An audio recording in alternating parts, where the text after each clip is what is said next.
Hey everybody, this is Jason Ostrowski, and welcome to another edition of the Everything Real Estate Podcast. Today we're shining the spotlight on a true rising star at Fox And Roach. Her name is Tabitha Heit, and she just happens to be in my very own Bluebell office. From the get-go, Tabitha has been making her mark in the real estate industry. She sold 15 homes her very first year in real estate, making her Rookie of the Year for Region 3, and she has continued to build upon that success in every consecutive year since her start in the business, leading her to President's Circle Award honors for 2023. But Tabitha's superpowers extend beyond real estate. Her background as a small business owner and entrepreneur has equipped her with invaluable skills that have seamlessly translated into her real estate career. Tabitha's self-accountability, drive, and no-nonsense approach has not only defined her short real estate career, but defines the way that she lives her life. So let's talk about entrepreneurship and accountability with Tabitha Heit, and we'll pick it up on the other side. Today, I have my good friend and office neighbor, Tabitha Heit, on the podcast, ascending superstar of the Bluebell office, a true entrepreneur, and overall badass on the podcast with me today. So Tab, first question, have you sold anything yet today? Not today. And I was rejected twice this weekend. So like we were just talking about, I just found out that I did not get a property with a buyer. It had 12 offers on it. It was going 90,000+ over asking. There's no way it's going to appraise. It had on-site septic, on-site well. Some buyer is going to not only pay 90-something thousand over asking, but also pick up a large portion of an appraisal gap. And, oh, by the way, they're waiving all their inspections. So I am a little irritated right now. I do have to tell you, Well, I had a very similar situation last weekend, and we did all of that, and the appraisal came in ultra low. So my clients are now just appreciating the fact that they way overpaid, but they knew that going in, they needed a house. Yeah, no, I know. I feel like we're living in the upside down a lot. You know what I mean? Right. Like it's just a crazy world right now. All right. So we're going to jump right into it. I want to start by flashing back to when you were new to the office. And before we ever met, I remember Ann telling me how excited she was that you were joining us in Springhouse at the time and singing your praises about how great you were going to be. And I was like, geez, Ann, like calm down. You know what I mean? And then I also remember your mentor in the office, Judy Yoon, telling me how sharp you were, how you were going to be this incredible, amazing agent in no time flat. And here I am thinking, well, this lady owns another business with her own employees to manage and works long hours outside of real estate. No way can she do both and be successful. She may end up being great for a part-time agent. And boy, was I right. No, just kidding. You have indeed proved me wrong pretty quickly in a big way. So what's it like being a small business owner outside of real estate? And how did it help you cross over into real estate? So, I own a hair salon in Philadelphia. I've owned it for 17 years now. And it's very similar how many similarities are with real estate versus hair salon. And knowing I wanted to venture into real estate for many years before I actually did it. I ended up doing it through the pandemic when my business was shut down for 3 months for a state mandate, and ended up going through the courses. And that was really the inspiration, COVID, to jump in. So I had wanted to do it for a long time. My mom was in the real estate industry. And so I took the gamble and did it, and came in a market that was pretty insane to come into. It was very busy market. So I don't know if I kind of got lucky on the just jumping in at the time I did. But running a business, helped me prepare, because when you're a business owner, you really have to be a self-starter, and you have to be there to make sure that you're making the money not only for yourself, but for your team. And our team at the salon is 40 people. So when there's slow times, you have to be really creative on how to self-generate and making money come into the salon. So I was a self-starter, and that business helped me thrive, I think, in the real estate industry. Well, I do think that you make your own luck, in this life. Like there are things that are thrown, in our path, and I think a lot of that is just perseverance and hard work, which you are certainly no stranger to. And the first time that I really knew that you were going to be a top agent, and this is the honest to God truth, is when I saw your Google local services profile continually pop up at the top of the page when I would randomly search for agents near me in my area. And I was like, that Tabitha Heit, I don't know what she's doing, but I knew you had to be pretty savvy to be able to pull that off, like with SEO and not really knowing the business at that point, but knowing how to run a business.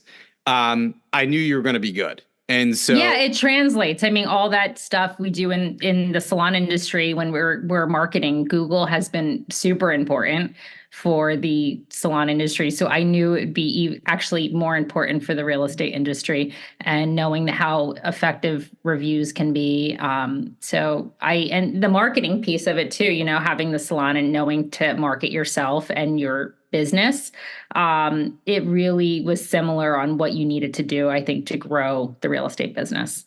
being an entrepreneur the way that you are, do you feel like your mindset and approach to real estate is different than the average agent having gone through this? Because you've been in the business long enough. You see what other agents are out there doing or not doing. Do you feel like you had mentioned owning your business, like you're responsible for your team? You have to be a self-starter with that.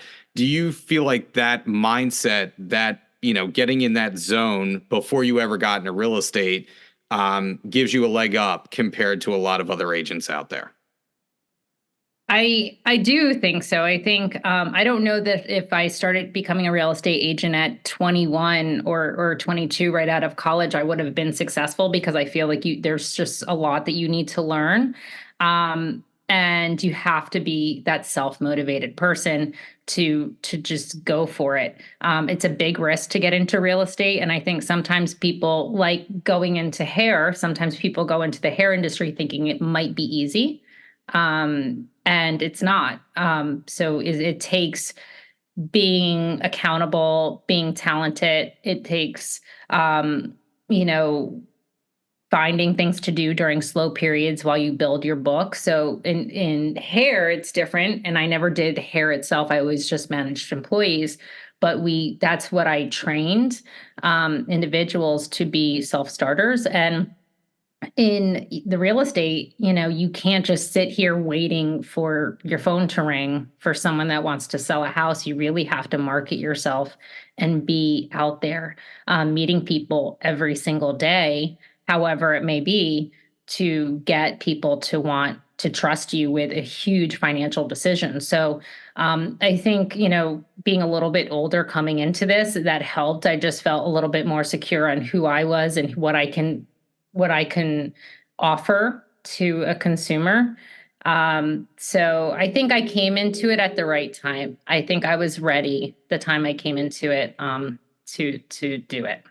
Meeting you, and quickly kind of becoming friends with you, you do not lack for confidence and I think that is a byproduct of not only who you are, but your confidence is in that you have run a successful business outside of real estate, and that you know who you are and you know what to do. And that if you don't know something, you're going to quickly learn it. And having that confidence to kind of shine through with your clients, which I totally get. So, another thing that struck me about you, once we had the chance to meet, was your no nonsense approach to everything, basically everything you do. Like, you don't dilly dally, you don't procrastinate, you don't make excuses, like you get things done. And I have to say, it's all at once refreshing and super annoying at the same time, because now I have to try and keep up with you, which is like an impossible task. In all seriousness, is that because you have to be that way with your schedule, or have you always just been that motivated? Like, does your schedule dictate that you can't mess around, or, have you just always been that motivated? I unfortunately got that trait from my mom. So my mom was a single mom and she had to work really hard and extra to provide for her two daughters at the time. So she was just always working. My mom was always working to provide for us. So I got that trait from my mom, probably always working and always just moving. My mom always said to me, "We don't have time to be sick." So I'd be like deathly sick, and she'd be like, "You need to go to school. Like, you don't have time to be sick. We don't have time for you to be sick." So I just lived that way. And then I've gotten my husband now onto that. Like, when he has a sniffle, he's like, "Okay, I know I don't have time to be sick." Like, and it's probably a little too much, but that's how I grew up that way. So I've always been like that, a worker. And I was always numbers driven. So with my business, I always set goals. So when we first took on our ownership of the salon, numbers were low. And each year I had a goal in my head. And if I didn't hit that goal, actually, I never did not hit that goal. We consistently grew every year. And even through hard times, we grew. You change how you did business, maybe certain years, but I was always numbers driven. So I always kept that at the forefront and making sure that I looked at those numbers to make sure that I kept on being motivated to hit those numbers.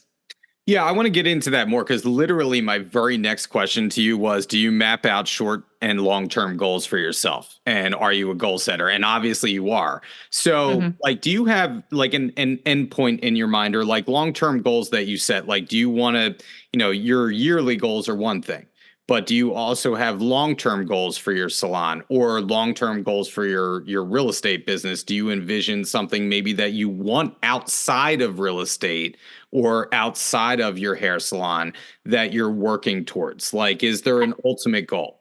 Well, I don't know that there's the ultimate goal right now, but I know that when I first started into real estate, I think I told Judy this. I was like, my goal, I think my first year was to re-side my house. I needed siding. So she was like, "Where's this? When are you going to get the siding?" Like, so my goal was like, okay, how do I get that siding? What do I need to sell to get the siding? So my first year goal, I had a goal of hitting 12 sales, I know, for the year. In my head, I was like, "Oh, I'll do one a month and then I'll be happy with one a month." And I don't remember what I ended up finishing at. I think it was 15 sales the first year, but that was my goal, was one a month or 12 altogether to total out the year. And then I could get my siding, and I got my siding. So sometimes I do things like that you need, but you have to make the money to do it. Long term, obviously I would love a second house at some point after my kids are grown. Maybe, that would be a long-term goal. So it's like setting myself up for that, for a second house. And for me, it's not just about the financial aspect about it, but it's about building, a team, a brand. And I think that I have a younger son who will probably be on my dime for a long time because he has Down syndrome.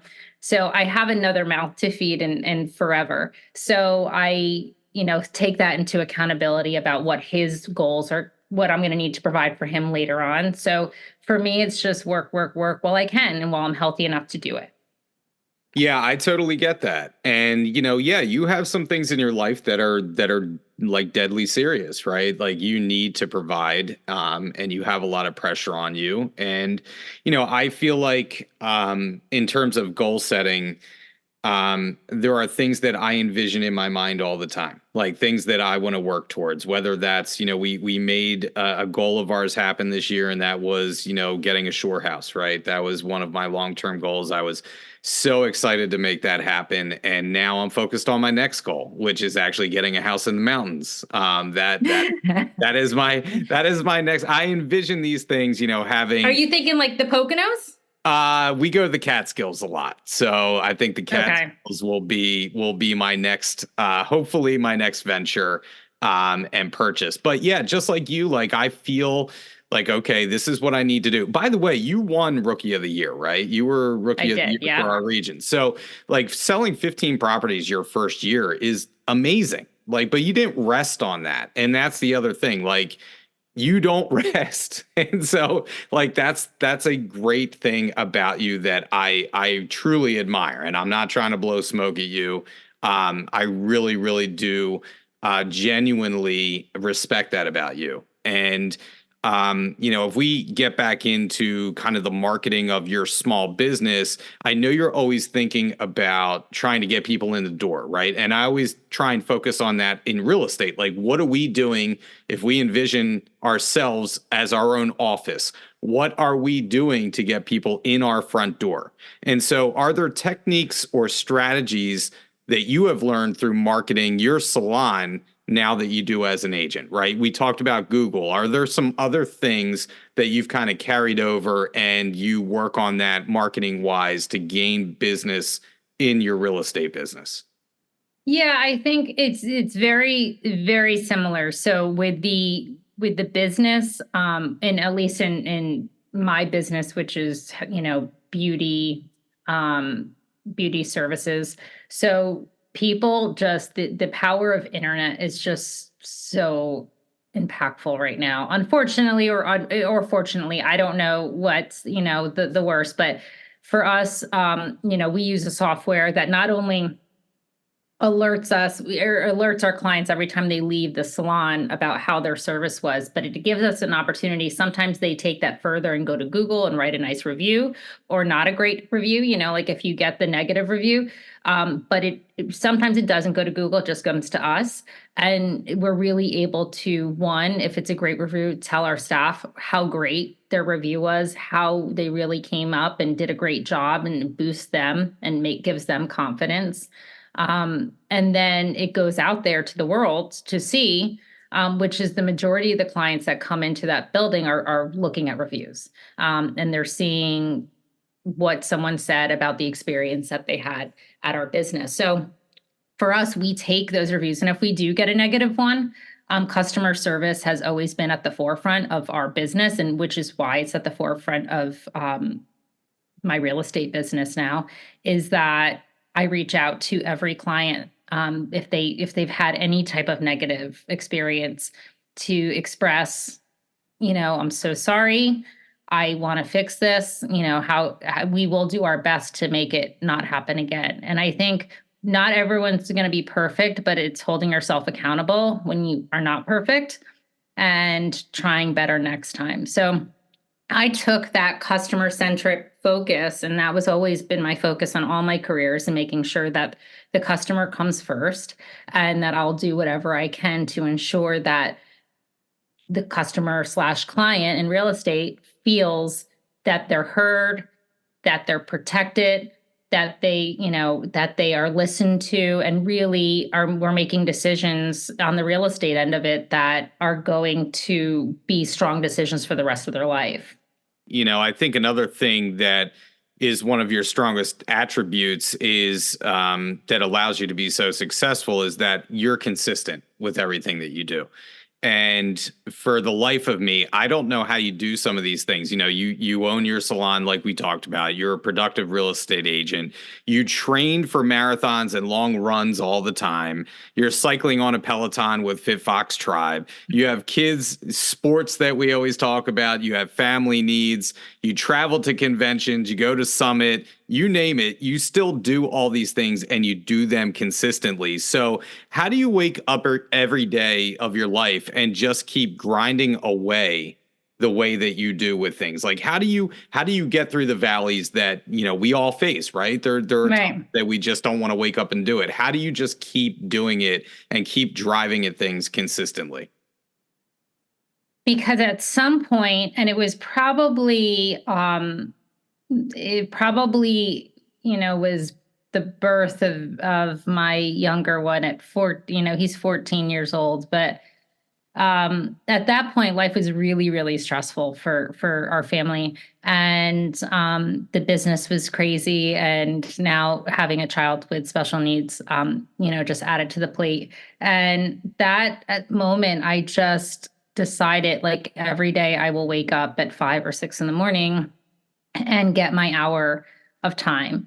And for me, that time is not just exercise and feeling good and then, looking, your best, but it's about the mental aspect of it.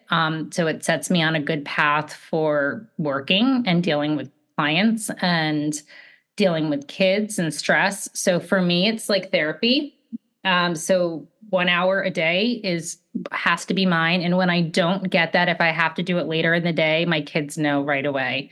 They're like, Mom, go run or go get on the bike or do something. Cause they know I'm like very stressed. I'm very high stressed if I don't have that in the beginning of my day. So it has to happen early, usually. Occasionally it has to happen at night. But if I don't do it, I end up feeling really bad. So it's just an addiction now at this point, but it really is good for my mind.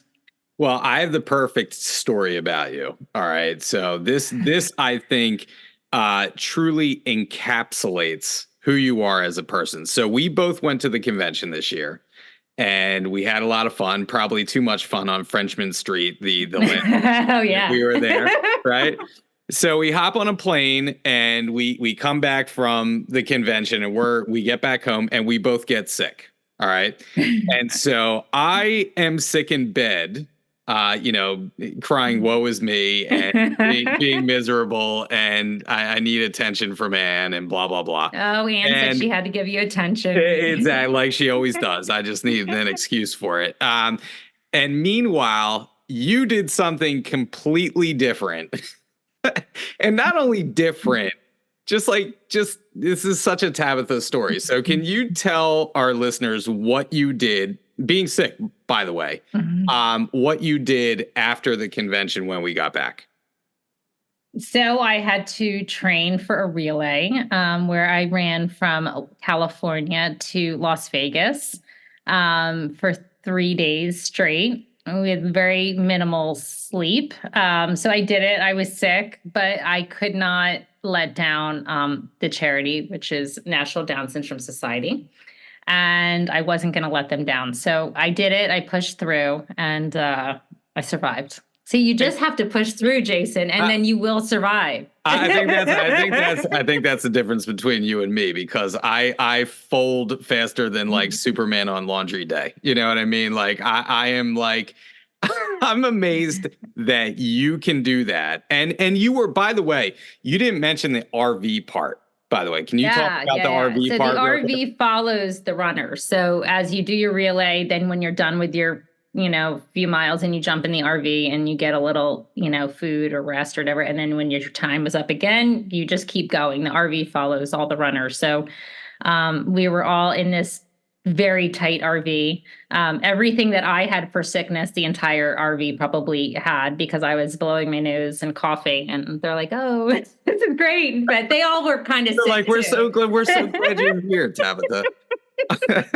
Thanks for that. No, but they were all a little sick too. So I'm like, we're all just combining germs. It's okay. I did not have COVID. I tested for COVID, so it was something else that I'm sure everyone spread because we all got it. But so the RV was just a giant petri dish, is basically. Yeah, it was pretty gross. You don't want to be in an RV with runners who don't get to shower for 3 days. Oh God. That is not my first choice to spend my time. But you did it. I did it, yes. Hey, that's the big thing. So, what advice would you give agents out there that struggle with consistency?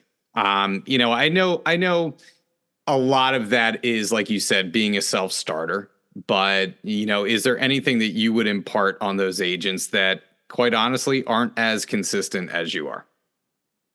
Well, I think they have to ask themselves, are they happy with, at the end of the day, are you happy with what you're producing? Are you able to build your life and your lifestyle and your savings for your future?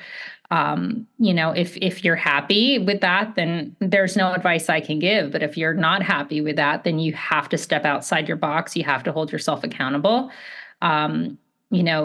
in real estate, it's your own thing, like you can't depend and rely on anybody else to do it for you. You have to do it. So I, like my business, the hairstylist, or if you're happy with the situation you're in, then fine. But if you need to plan for your future, and what I find in a lot of these industries, real estate and hair salons, is that sometimes when you turn 65 or 70, you didn't do all that saving you should have. And you have to really think about that future. Like, what does that future look like for somebody, for you, and really plan ahead for that. So, I would always, if someone needs motivation, the first thing is to start exercising, because I do think that does a lot for your brain and holds you accountable that way.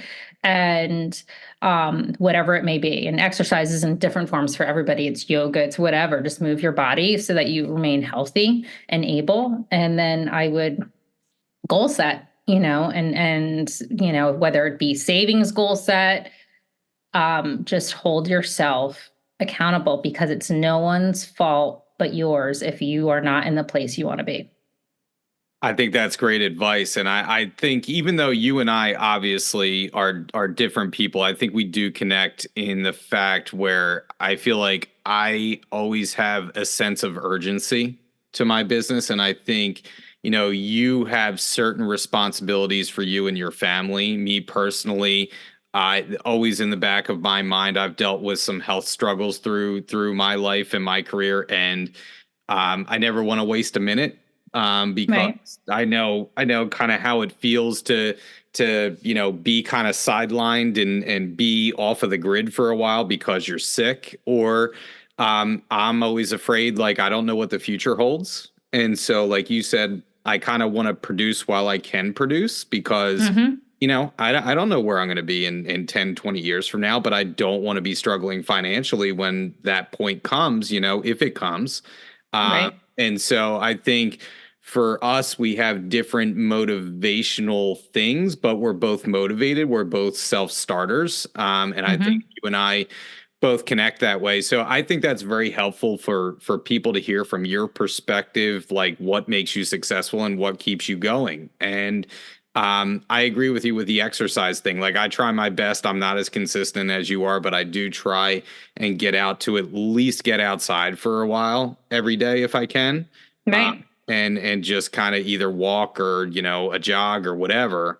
I think it's that habit to get into carries over to your business, like you said. It So, hugely does. It yeah. totally does. And I don't think I'd be as successful as I am right now if I didn't have that time by myself that's carved out. That's a 1 hour a day just by myself, and just figuring out, making myself happy so that I can be better all around. So I really do think it helps in so many different directions. But, real estate is tough. And I would imagine I haven't seen a crash in market or anything like that. So I haven't experienced that yet.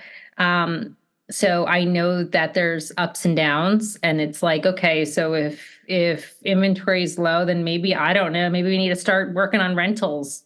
I finding something else to pivot, to help fill your pipeline. So it's just being creative and pivoting if you need to pivot.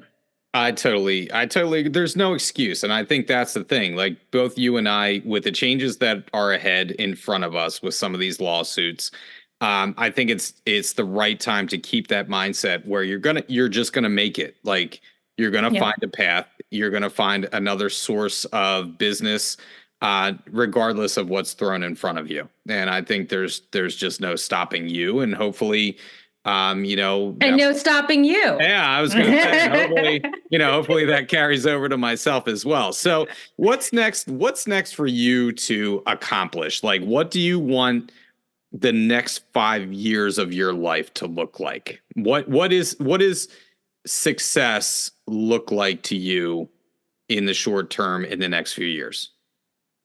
I would say success would be, building a team. So I'm working on that right now. So I would like to time block my life a little bit better. I think it's somewhat unhealthy to work the amount of hours all the time on the grind. So I'm looking to just kind of have more team members so that, all my clients can be taken care of as well. But, there's just more people to help out with that. So I'm looking to do that, so that I can really carve out more quality time, with the people I love, and my friends. And, sometimes like you miss your friends and doing things. And sometimes like you just work so much and the weekends come and you're like, I just can't go out to dinner with anybody right now. So I want a little bit more balance in my life in 5 years.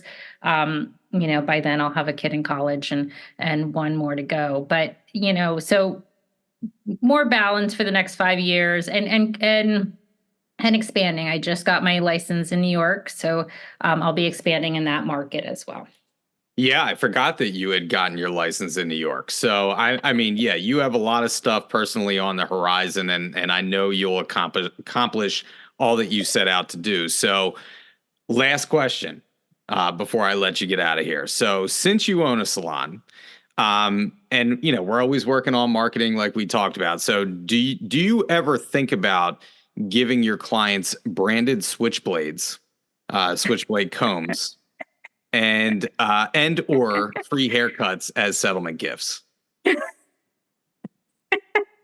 I have not, but maybe I should. You might have just had the great idea. Well, I was thinking about like what could you put like your logo on, and I was thinking about like your smocks, like your right, or whatever. Right. Like you put like like Tabitha. What is your Tab Fine Homes? What is it? Tab Heit Homes. Tab Heit Homes. Right? So you put that on a smock, you put that on a switchblade comb, like you're set. Right. Like that's You win-win right there. I'll try to find the next creative thing that I can, throw my logo on. Well, I know you don't do hair, but like you could literally shave that into somebody's head, like your logo. I could. I could. Yeah. my kids. You're like, just giving me. You gotta take one for the team. You're giving me ideas because now I need to come to your salon and get my logo shaved in my own head. So you could do that. All right, Tab. Well, it's always good to talk to you. I know I'll be seeing you soon, but thank you so much for doing this today. It was thank you for having me, Jason. I feel honored. My buddy from the office invited me, so that was very nice. I know we finally got you on and made it happen. So thank you for doing it, and I'm gonna see you soon. That was the conversation this week with Tabitha Heit. We thank her for her time. Here are a few takeaways that I had in talking with Tabitha. Number one, I don't think there's a better word to describe Tab than the word tenacity. Tabitha just has a lot of tenacity, and I think it's a great example for what we need to have in our own life, in our own business. Tabitha has a lot going on between running, cycling, family obligations, two businesses that she has to run. She has a ton of tenacity, and she has to have that tenacity in order to keep going. And I think for our own business in the real estate world, right now we have a lot on the horizon that may or may not affect the way that we do things. We have to have the tenacity to pick ourselves up, dust ourselves off when things aren't going our way, and just keep going. Have that tenacity until you succeed. Which leads me to my second point. Tabitha makes no excuses. And that's really one of the traits that I admire most about her, is that there are no excuses. If she wants to do something, she finds a way to get it done. And it's very easy for us, with everything else going on in our lives, to have an excuse not to do, say, one more thing that day marketing-wise, or to reach out to this client or follow up with, someone we haven't spoken to in a long time. Tabitha makes no excuses, and therefore makes her own luck when it comes to real estate. You know why she succeeds, because she has that self-accountability to say, hey, listen, no excuses. I'm just going to get this done. I didn't do this. I need to do this. And then she finds a way. And the last thing that I'll say about my conversation with Tab is that she is a true entrepreneur. Like, she has the vision. And I think a lot of times as agents, we have to have the vision to think about our business outside of the world of real estate. Think about it from the aspect of having another business and apply it to real estate, because I think we get lost in the shuffle of thinking it's like groupthink. You know, realtors tend to think alike, tend to market alike, and maybe sometimes we have to approach it from another business and how they market things, because sales is sales. And if we get a great idea from maybe something outside of our industry to incorporate into our industry, will make us better realtors and gain us business overall. So have the vision, have that entrepreneurial spirit to think outside of real estate and apply it to your business. Well, that's it for the episode this week. We will be back in another couple of weeks with a new topic, a new guest, and as always, if you want to hear something that we haven't covered yet, please reach out to me, jason.ostrowski@foxroach.com. And if you haven't liked and subscribed to the podcast yet or left us a review, please do so. It helps us to reach more people. Once again, this is Jason Ostrowski saying stay safe out there, stay selling, and we'll catch you on the next episode of the Everything Real Estate Podcast.